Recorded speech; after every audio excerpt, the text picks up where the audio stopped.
Hello viewers, welcome to my YouTube channel Jogdan geography. देश को जाना नहीं तो क्या जाना। तो चलो आज हम भारत के प्राइम मिनिस्टर्स यानी 1947 से लेकर 2025 तक कौन कौन हमारे देश के प्राइम मिनिस्टर रहे और उनका टेन्यूर या वो कब से लेकर कब तक हमारे देश के प्राइम मिनिस्टर रहे, इसके बारे में जानकारी लेते हैं।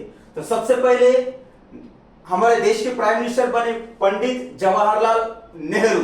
इन्होंने 1947 से लेकर 1964 तक ये हमारे देश के प्राइम मिनिस्टर रहे। यानी first prime minister of India जो थे वो पंडित जवाहरलाल नेहरू थे और वो सबसे लॉन्गेस्ट सर्विंग प्राइम मिनिस्टर अपने देश के बने रहे। यानी सबसे ज्यादा सालों तक अगर कोई इस देश का आज तक कोई प्राइम मिनिस्टर बना है तो वो पंडित जवाहरलाल नेहरू बने। और इन्हीं के पीरियड में 1962 को इंडिया और चाइना की पहली इंटरनेशनल लड़ाई होती है और इस लड़ाई में भारत इस लड़ाई में चाइना के खिलाफ हार जाता है, क्योंकि उस वक्त चाइना एक स्ट्रॉन्गेस्ट कंट्री था और भारत नया नया देश आजाद हुआ था।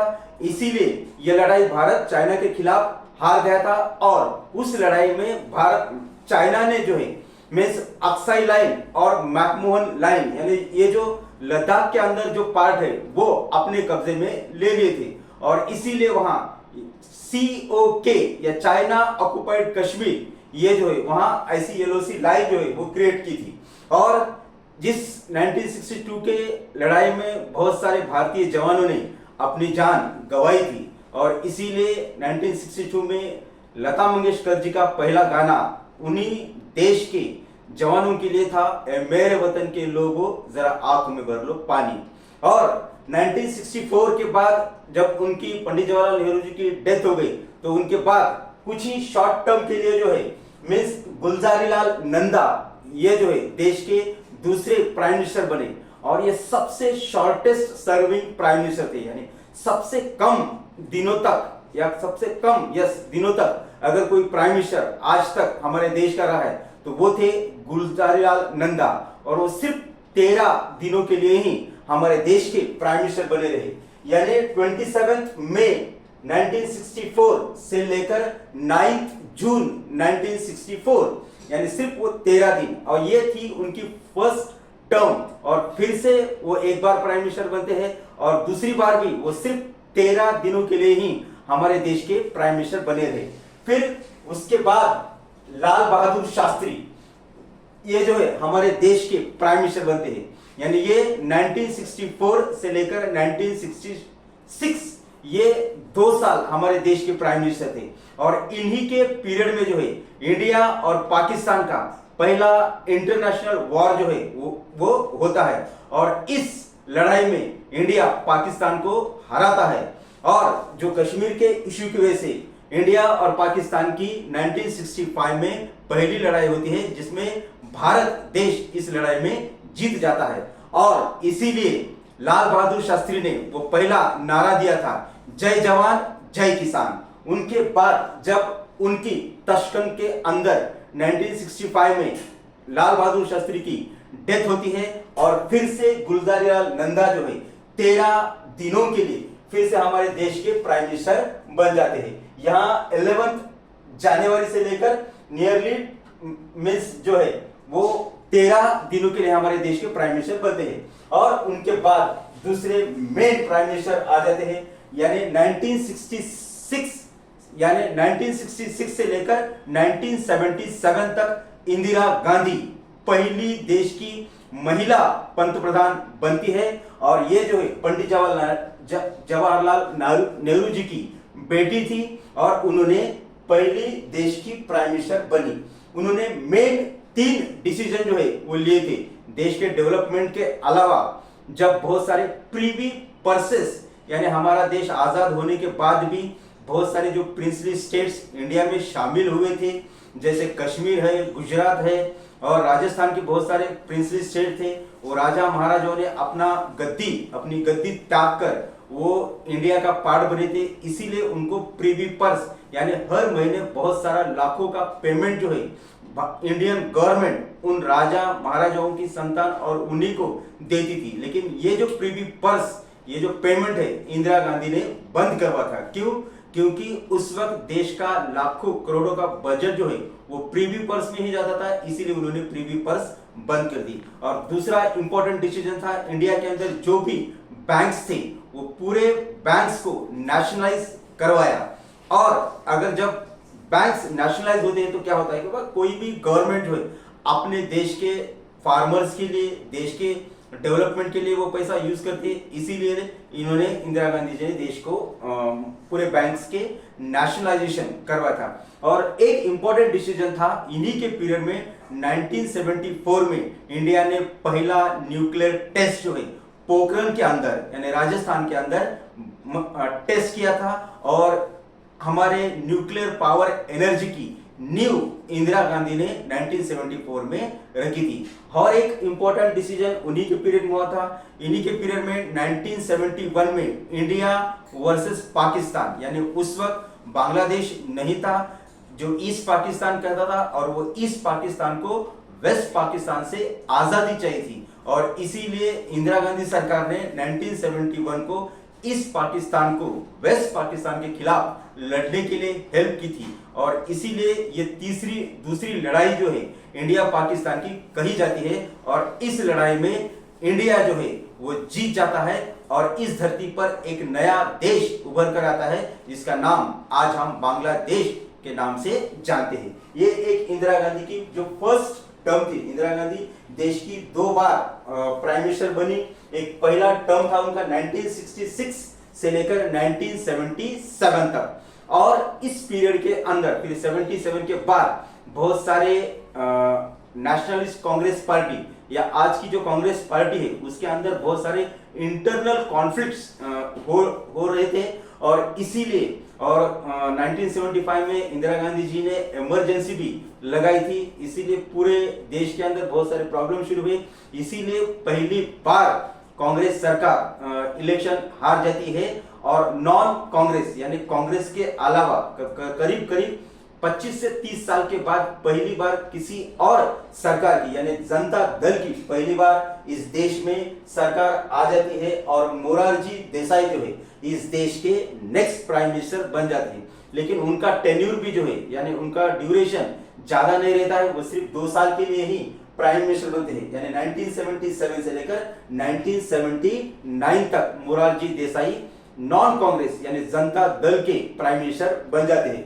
फिर बाद में और शॉर्ट टर्म के लिए चरण सिंह जो 1979 से लेकर 1980 तक नेक्स्ट प्राइम मिनिस्टर यानी मोरारजी देसाई के बाद जनता दल के ही पक्ष में से चरण सिंह 1979 से लेकर 1980 तक यानी करीब 1 साल तक वो देश के प्राइम मिनिस्टर बन जाते। और फिर से जनता दल को हराकर फिर से कांग्रेस पार्टी जो है फिर से इलेक्शन जीत जाती है और फिर से इंदिरा गांधी जो है देश की प्राइम मिनिस्टर बन जाती है। यानी ये जो था इंदिरा गांधी का second term as a prime minister था। और 1980 से लेकर 1984 तक ये जो इंदिरा गांधी का ये सेकेंड टेन्यूर एज अ देश की पहली महिला पंतप्रधान थी। और इस पीरियड में जो है इंदिरा गांधी ने बहुत सारे इंपॉर्टेंट डिसीजन लिए। और लेकिन इसी जब दूसरी टर्म या दूसरी बार इंदिरा गांधी जब देश की प्राइम मिनिस्टर बनती है और 1980 और 84 के पीरियड में मीन्स पंजाब का जो वेस्ट पंजाब है उसके अंदर एक खालिस्तान मूवमेंट स्टार्ट होती है जिसे पाकिस्तान सपोर्ट करता है। और उस मूवमेंट के जो कुछ ग्रुप्स थे वो चाहते थे कि बाबा हमारा देश जो है मीन्स वेस्ट पंजाब को खालिस्तान एज अ रिकॉग्नाइज करें और एक सेपरेट कंट्री बोलकर उसको परमिट दे दे। लेकिन भारत सरकार खालिस्तान को एक सेपरेट देश मानने के लिए तैयार नहीं होती है। इसीलिए जो है उनके बहुत सारे मिलिटेंट जो है इंडिया के अंदर या पंजाब में बहुत सारे प्रोटेस्ट करते हैं। और भिंडरावाले उस खालिस्तान मूवमेंट के मेन लीडर थे और उन्होंने मीन्स 1984 के अंदर ही जो है मीन्स पंजाब के अंदर अमृतसर एक मेन सिटी है और उस अमृतसर सिटी के अंदर गोल्डन टेम्पल ये सिखों का होली गुरुद्वारा है जहां भिंडरावाले गुरुद्वारे के अंदर शरण ले चुके थे।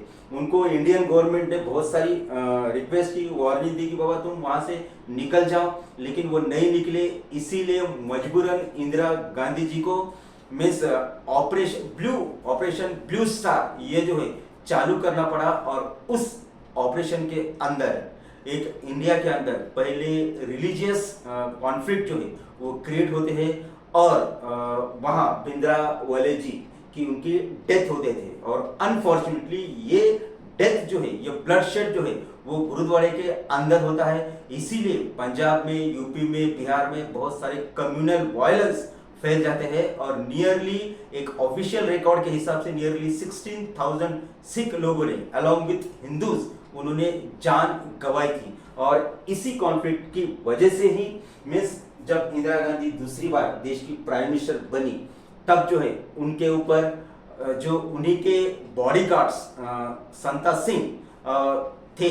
और जब इंदिरा गांधी अपने प्राइम मिनिस्टर के रेसिडेंशियल से बाहर इंटरव्यू देने के लिए जा रही थी, करीब करीब सुबह 9:30 का यानी 9:30 सुबह के 9:30 बजे थे। और उसी वक्त इंदिरा गांधी जी के ही 2 बॉडीगार्ड्स थे, उन्होंने ही उनकी हत्या कर डाली। और ये जो इवेंट है ये 31 अक्टूबर 1984 को उनकी हत्या की जाती है। और बाद में नेक्स्ट उन्हीं के बेटे जो है राजीव गांधी जी जो है वो देश के नए प्राइम मिनिस्टर बन जाते हैं। यानी करीब करीब इंदिरा गांधी जी जो है ये second longest serving prime minister जो है वो बनी अपने पिताजी के बाद, पंडित जवाहरलाल नेहरू जी के बाद। अब इंदिरा गांधी के डेथ के बाद देश के नए प्राइम मिनिस्टर बन जाते हैं राजीव गांधी। और वो जो है वो करीब करीब 5 टर्म्स के लिए पहली बार जो है देश के प्राइम मिनिस्टर बन जाते हैं। और वो सबसे यंगेस्ट प्राइम मिनिस्टर कहे जाते हैं। जब वो देश के प्राइम मिनिस्टर बने तब उनकी एज नियरली 44 इयर्स थी। तो इसीलिए यंगेस्ट प्राइम मिनिस्टर कहे। उन्होंने साइंस, टेक्नोलॉजी, फॉरेन अफेयर्स, इनमें बहुत सारा डेवलपमेंट हमारे देश के अंदर लाया। और लेकिन 1989 में फिर से मीन्स कांग्रेस के अंदर इंटरनल कॉन्फ्लिक्ट्स क्रिएट हो जाते हैं। और फिर वीपी सिंह ये जो है यानी 1989 से लेकर 1990 तक वीपी सिंह जो है वो देश के प्राइम मिनिस्टर बन जाते हैं। फिर से जनता दल जो है वो पार्टी जो है वो जीत जाती है और वो 1 साल के लिए मीन्स वीपी सिंह हमारे देश के प्राइम मिनिस्टर बन जाते हैं। और उन्होंने एक सबसे मेन डिसीजंस हमारे देश में जो ओबीसी क्लास था या जिसे अदर बैकवर्ड क्लासेस कहा जाता है उनके लिए उन्होंने एक रिजर्वेशन पॉलिसी वीपी सिंह ने ही लाई थी। वो करीब करीब 1 ही साल देश के प्राइम मिनिस्टर बने। और उनके बाद जो है चरण चंद्रशेखर ये देश के प्राइम मिनिस्टर बने 1990 और 1991 तक, यानी करीब करीब वो 1 साल देश के प्राइम मिनिस्टर रहे। उनके बाद मेन दूसरे पीवी नरसिम्हा राव, यानी इनका एक टेन्यूर भी था, एक लॉन्गेस्ट टेन्यूर था 1991 से लेकर 1996 तक वो देश के प्राइम मिनिस्टर बने। फिर बाद में पहली बार बीजेपी की सरकार जो है वो देश में आ गए थे। और बीजेपी के मेन लीडर थे उस वक्त अटल बिहारी वाजपेयी। लेकिन अनफॉर्चुनेटली उनका जो पहला टर्म था ये एक शॉर्टेस्ट टर्म था। यानी 1996 में जब वो प्राइम मिनिस्टर बने वो सिर्फ 16 दिन के लिए वो प्राइम मिनिस्टर बने। और फिर उसके बाद जो है एच.डी. देवेगौड़ा यानी वो देश के प्राइम मिनिस्टर बने और वो भी जो 1 ही साल रहे 1996 से लेकर 1997 तक। फिर उनके बाद नए दूसरे प्राइम मिनिस्टर इंद्र कुमार गुजराल, वो भी ज्यादा साल तक देश के प्राइम मिनिस्टर नहीं रह सके 1997 से लेकर 1998। बस ये जो था यही पीरियड था जब बहुत सारे टर्मोइल या प्रॉब्लमेटिक कंडीशन जा रहे थे। लेकिन बाद में एक फिर से बीजेपी सरकार जो है वो 1998 से लेकर 2004 ये एक बीजेपी का एक longest tenure Atal Bihari Vajpayee prime minister बने। उन्होंने मीन्स बहुत सारे मुद्दे जो है वो सामने लाए थे। राम मंदिर का मुद्दा उन्होंने ही सामने लाया था। और पहली बार अटल बिहारी वाजपेयी देश के प्राइम मिनिस्टर बने। और उनके बाद अब करीब करीब 8 साल के बाद डॉक्टर मनमोहन सिंह देश के प्राइम मिनिस्टर बने और वो पहले ऐसे प्राइम मिनिस्टर थे जो माइनॉरिटी के अंदर से आते थे, यानी सिख समुदाय से वो देश के प्राइम मिनिस्टर बने और वो पहले ऐसे प्राइम मिनिस्टर थे जो माइनॉरिटी के थे। और इन्होंने जो है बहुत सारे मॉडर्नाइजेशन या ग्लोबलाइजेशन की कंसेप्ट इन्होंने ही लाई थी और यानी वो रहे 2004 से लेकर 2014 तक। लेकिन फिर से भारतीय राजनीति के अंदर बहुत सारे बदलाव आ जाते हैं और श्री नरेंद्र मोदी देश के प्राइम मिनिस्टर बन जाते हैं। यानी 2014 से लेकर आज तक हमारे देश की बागडोर जो है श्री नरेंद्र मोदी जी के हाथ में है। देखते हैं ऐसे बाद में फिर कौन देश का प्राइम मिनिस्टर बनता। हमारा देश बहुत ही बड़ा देश है दोस्तों। मीन्स अगर पूरे दुनिया में अगर देखेंगे तो India is the 7th largest country in the world, यानी 7वें नंबर पर हमारा देश। सबसे बड़ा जो है वो रशिया है, दूसरा कनाडा, तीसरा चाइना, चौथा जो है यूनाइटेड स्टेट्स ऑफ अमेरिका, पांचवा जो है वो ब्राजील है और छठा सबसे बड़ा देश है ऑस्ट्रेलिया और हिंदुस्तान जो है वो 7वां देश सबसे बड़ा है। रशिया सबसे बड़ा होने के बावजूद भी उसकी पॉपुलेशन सिर्फ 14 करोड़ है और हमारा 7th होने के बावजूद भी हमारी पॉपुलेशन आज दुनिया में टॉप पे है, यानी 140 करोड़ है। डिस्पाइट इसके कि बाबा हमारी पॉपुलेशन सबसे ज्यादा है। 1947 में हमारी पॉपुलेशन जो थी सिर्फ 34 करोड़ थी और आज वो जो है 144 करोड़ हो चुके हैं। फिर भी इसके अलावा इंडिया ने बहुत सारा डेवलपमेंट किया है। हर डिस्ट्रिक्ट के अंदर हमें आज इंडस्ट्रियलाइजेशन दिखाई देता है और न्यूक्लियर एनर्जी के अंदर जो दुनिया में सिर्फ ऐसे 9 ही देश है जिनके पास न्यूक्लियर वेपन्स है और उन 9 के अंदर इंडिया भी आता है।